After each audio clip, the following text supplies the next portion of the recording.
For the next 20 minutes or so, I'm going to take you for a little whistle-stop tour around, covering our tours to the fantastic island of Borneo, and some of the incredible wildlife you can see there, and what to expect with a visit out to Borneo.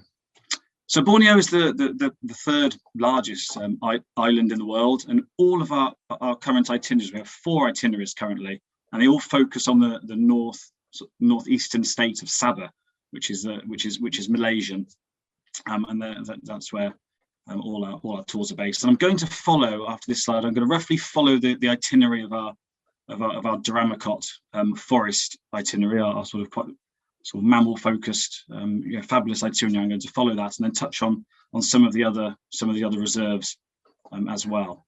So on most of our tours, we'll fly in to start off in Sandakan, just a little bit of geography here, and then we'll visit the wonderful the Kinabatangan River, which runs across here.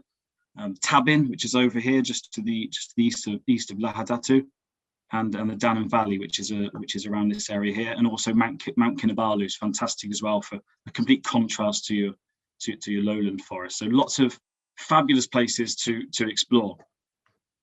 So as I said, we start our itinerary for the Deramakot tour with a flight into Sandakan, and from there it's just a very short drive to the fantastic Sepilok nature resort, which is very famous, of course, for its orangutan rehabilitation centre, which is just a very short walk from our accommodation, and we'll make an effort to visit the orangs at least once during our one-night stay. We're just staying there to get over the flight. It's a brilliant place to sort of ease ourselves into it, and some lovely habitat there as well. So this is a big male orang which is coming down for some fruit that's been put out to bring these animals back in and just support them a bit. So these animals are free to do what they want. They can go where they want.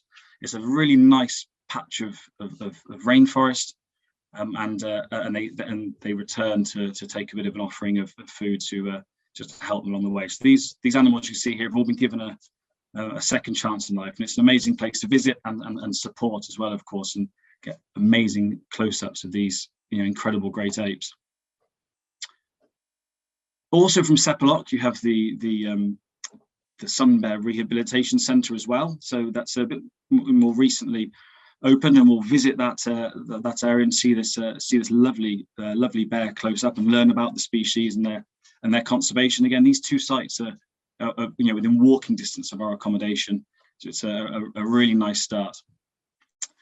Also here is the Rainforest Discovery Centre. As I said, it's a lovely little tract of forest here, and there's a bit of a canopy walkway, and we can do some night walk as well on our first evening. So we get straight into it, and this is a beautiful Bornean bristlehead here. This is one of the endemics that we hope to find, and the canopy walkway is a lovely lovely opportunity to look out through the forest and pick out some of these star birds. Great for some of the broad bills, and Wallace's hawk eagle. We had great views off here. Lots of great birds.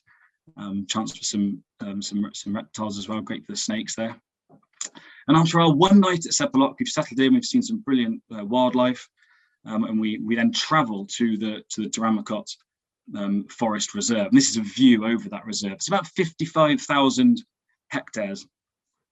And it's a brilliant example of sustainable logging. So it's a working forest reserve, and they sort of rotate their very selective logging. So some areas are left fully protected, others are logged every sort of 40 years, very selectively. And it's won awards for the way it's sustainable management. It's actually been shown that some species, including possibly our main target here, the Sunda-clouded leopard, might actually increase and benefit from this management with an increase of some prey species. It's very interesting what's happening there, and it's a superb reserve. And this is a view over the top of Deramakot. So you're visiting Deramakot for the wildlife. It's not a luxury lodge. It's not built for tourists. It's a working forestry reserve, and they've thought, wow, we've got some incredible wildlife here, and people want to come and see it. So we're going to do our best to preserve it alongside our forestry work, and we're going to welcome people here to stay at our headquarters, and we're going to allow them to get out at night in particular and cover this whole maze of tracks that run across this huge reserve. And that's exactly what we do. It's fantastic, of course, in the day, but it's the night that we're really focusing on here, and it's extremely exciting tour and amazing to get out at night. So we base ourselves in these 2 chalets here. It's a short walk down to the dining area, and it's a super place. Rooms are clean, comfortable, air conditioned, but it's not a fancy lodge like you can find in other areas, which I'll touch on later. So in the daytime, just wandering around the lodge, there's some super birding, lots to enjoy. This is a whiskered tree swift, stunning bird, and can be seen very regularly as we're just doing some light birding in the daytime, recharging the batteries a bit. There's some nice trails, and some lovely species can be seen. And the smallest raptors in the world, the Bornean falconet, endemic to Borneo. So this is tiny little bird, feeds on butterflies and very small insects mainly. There's a couple of pairs around the lodge grounds. Absolutely tiny little bird. When you look at the measurements and the weight, it's barely larger than the bullfinch. Incredible. Much larger is the red-bearded bee-eater. This is a species we're likely to see hawking insects from the wires and the posts, just having an amble around the lodge. What a stunning bird that is. And all 8 of Borneo's hornbill species have been recorded at Deramakot. This is the rarest of the lot. This is helmeted hornbill with that really large sort of casque you can see there on the bill, used for jewels with the males, and this incredibly long tail. We've got a chance of seeing it. It's one of the, as I said, the rarest of the 8, but we'll certainly see a number of other species of hornbill as well whilst we're out and about exploring. It's great for orangs. I'm often asked, where should I go to see wild orangs? Deramakot's great. This guy was just outside our lodge. It's not a great photo. All these photos are actually taken on the tour. They're either by myself or by leaders. None of them are sort of stock photos. So this is going to give you an example of what you can actually achieve. This chap was stripping bark off this palm. We just hear it ripping away and right outside our rooms. And a really fantastic experience, and a great chance to see them at Deramakot, also on Kinabatangan and other reserves as well. They're doing well here. We saw family parties. We saw 13 different individuals on my visit back in 2018. Superb. Chance of a Bornean pygmy elephant as well. Sometimes they'll wander into the grounds, and we've got a good chance of seeing them in the daytime and night as we're crisscrossing the forest tracks. But as I said, it's all about the night. It's about the night time here, really. There's some nice activities in the day, but we're all gearing up for the night time. And this is the sort of vehicle that will head out on our night drives, open top. We're scanning around with a very powerful spotlight, hoping to catch eye shine, to intercept animals moving around their territory. As I said, very, very exciting. So this is one species. We never say you're guaranteed to see anything, obviously, of course, in wildlife tourism, but you're very, very likely to see a buffy fish owl, and it's a fabulous species. You see them often. You get quite blasé about them on sort of night 2 or 3 or 4, but they're amazing. Really, cracking owl, and they're often found in sort of wetter areas. They'll drop onto the floor and take amphibians. You often see them stood on frogs and fish at times, and super species we're very likely to find. We're also likely to see a whole number of different civets when we're out spotlighting, and there's so many weird and wonderful mammals in Borneo. Our main quest is of course to try and intercept sunder-clouded leopard, and Deramakot's one of the best places in Borneo to find the cat, and cats are on our mind. But as we're traveling around, we're seeing a whole range of incredible mammals, and you can sometimes come away from this trip seeing in excess of 40 different species of mammals. It's quite amazing. So I'm just going to cover some of those really, really cool mammals in the next few slides. This is Malay civet, probably the most commonly encountered civet as we're crisscrossing this amazing reserve. Always on the ground. It's opportunistic. It'll feeds on a whole array of different foods, eggs and birds and nuts and seeds, very sort of omnivorous, and yes, really beautiful civet. It's black and white markings on the chest, really, really special. So the Malay civet, often on the ground. You get the spotlight up in the trees, and you'll find the Bornean palm civet. So this is very much arboreal. So the really long tail you can see, perfect for working its way through the branches. Often find the fruiting fig trees, any trees with fruit, and really focus on those. And as we travel around, we'll start to realize during this time which where these hotspots are, where these trees are, that we're going to really dial in on and focus on. And the wildlife in these rainforests, they know where these trees are, and they home in. So this is just another species we hope to see. This is banded civet, one of the rarer civet species, and they were thought to really need primary untouched forest, but they're found at Deramakot. Just shows the fantastic habitat that's found here, despite this very selective logging. So it's very interesting that they're found here, and we have fairly frequent sightings. And these will be just wandering around again on the ground. They've got very fine sort of hairs on the pads of their feet to sense, worms and insects and things in the leaf litter. Another really stunning civet species we hope to find. I'm gradually getting more and more bizarre. Now this one really is a strange one. This is the otter civet, rarer still than the banded, and it really is pretty much a cross between an otter and a civet. Very, very aquatic. Has its ears will sort of close up. It's got these really long whiskers that you can see here, and that sort of muzzle. So very, very adapted for hunting in water and sensing things with those long whiskers. And really, you need a bit of rain. You need it to sort of a wetter environment to have a bit of a better chance of seeing otter civet moving around a bit. They're very, very tricky to see, but we've had a few good sightings. Here's a shot from one of our tours. Another strange one is the binturong, amazing species, a big sort of black hairy civet, also called the bear cat. This one resting up in a fig tree. Not a brilliant photo, is one of mine. This one, of the wonderful binturong, and very interesting. If you've ever seen one in the wild or at parks, they smell really strongly of popcorn. They've got a funny sort of gland that releases this scent. It's quite amazing. Beautiful animal. Philippine slow loris. We're very likely to come across slow loris as we're touring around the reserve, spotlighting, shining up and down trees. And another amazing species. They've got a gland under their armpits. When they mix that with their saliva, the secretion from this gland with their saliva, it makes a toxin, which is used to fend off parasites, leeches, and ticks and things, and also can be used. It's quite their saliva becomes quite toxic. Can be used for taking small insects and things. A really fascinating species, and we're likely to see them as we're touring around.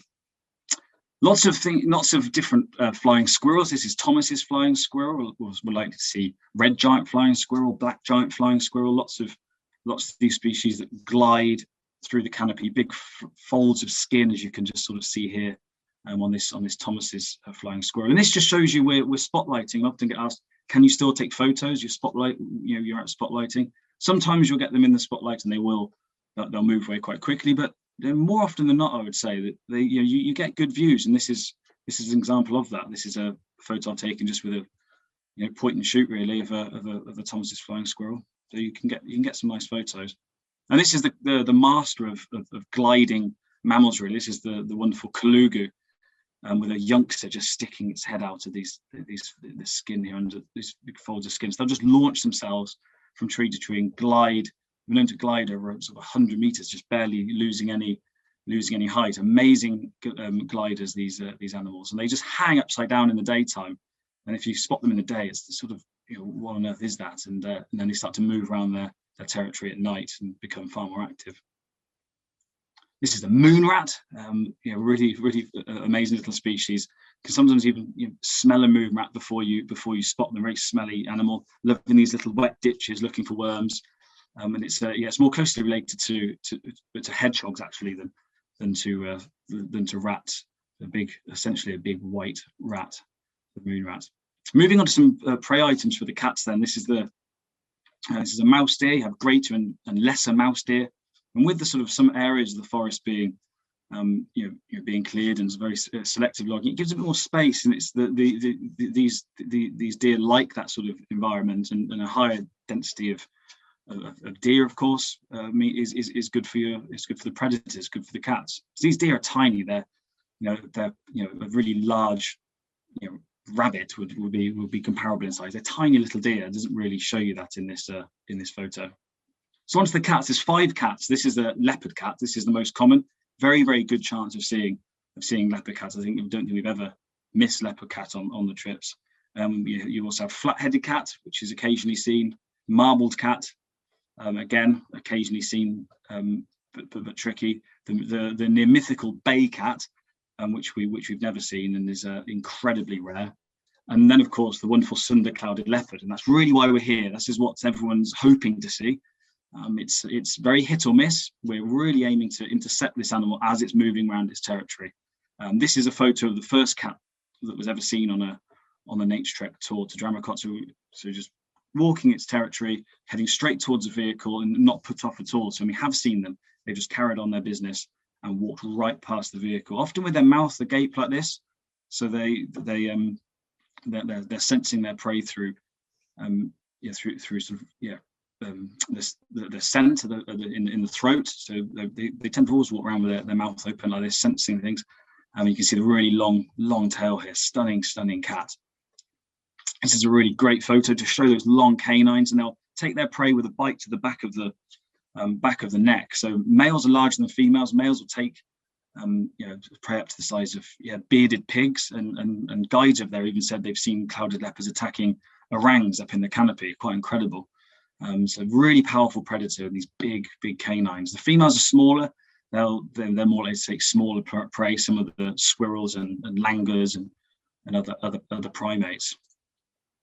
This is just another photo of how close one of our groups got to this animal. Just walked within meters of the vehicle, squeezing past to stay on the track. This is the sort of views you dream of course. And these cloud-shaped marks on their coat is what gives them their name. And a different species, they say sunder-clouded leopard is now a different species from the clouded leopard found on the mainland. So a good example here with those cloud shapes on the legs in particular there. Stunning cat, that beautiful long tail, perfect for working through the canopy. So after a week, 7 nights at Deramakot, touring around every night, spotlighting, really going for it on the mammal front. We leave and we head for 3 nice, more relaxing nights on the Kinabatangan River. We'll stop off at the Gomonton Caves and have a really nice walk in here. Incredible habitat. This is all guano or rat droppings covered in insects, and you can see a number of different bat species in here, and lots of the swiftlets, the edible nest swiftlets and black swiftlets. Lots of different species, and really fascinating to stop off and explore this cave system. And we'll then have 3 nights on the Kinabatangan. Amazing, forest, corridor of forest lining the edge of the river, and we'll see a whole host of species here with lovely morning and afternoon boat rides, and it's a far more relaxed sort of final 3 nights to the tour. Proboscis monkey this is the place to see this amazing species. Big family parties, mainly you'll see lots of females and young. They'll often be the one sort of dominant male. With them always often in the branches hanging over the river, and it's a super place to see wild orangs on the Kinabatangan as well.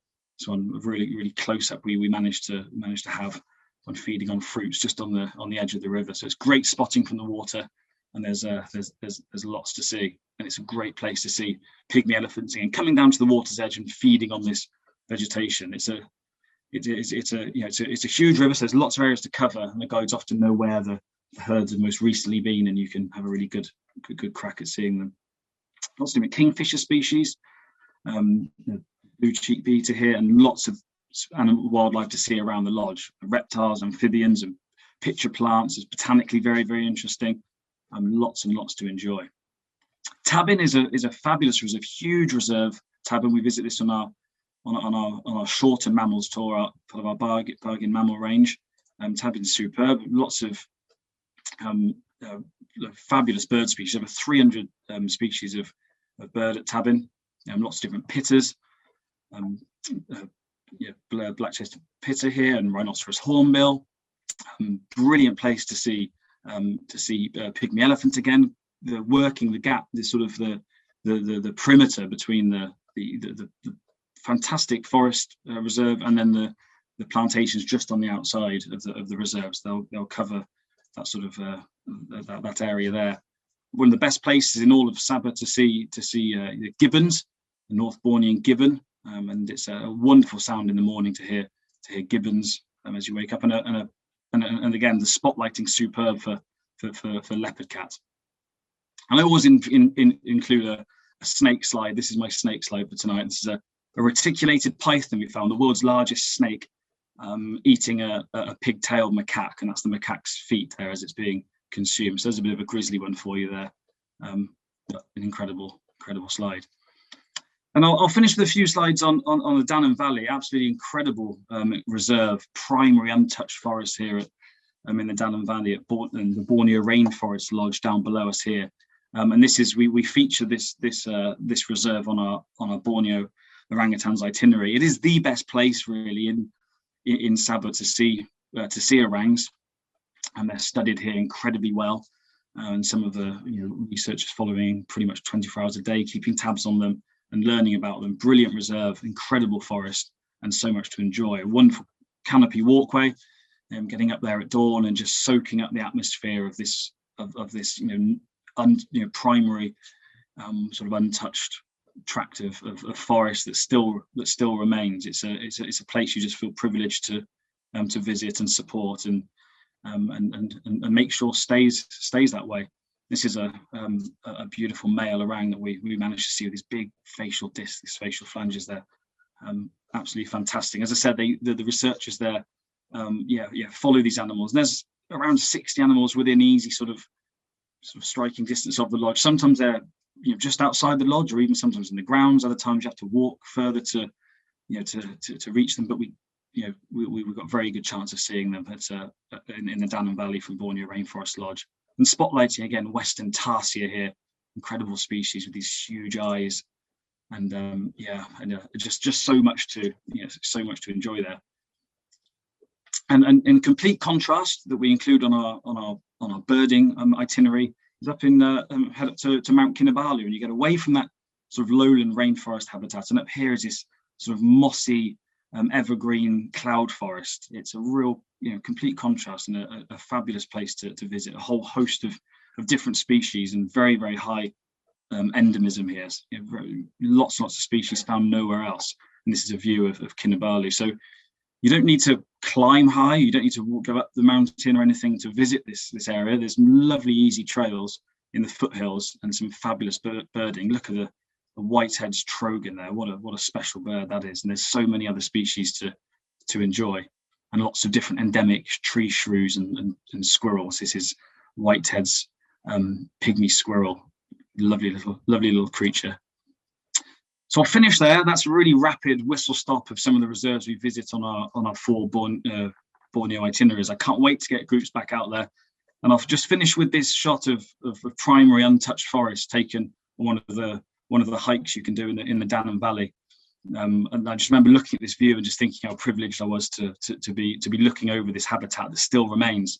And I'm a strong believer that people need to visit these places to make sure that this view remains in place, and it's home to some absolutely incredible wildlife.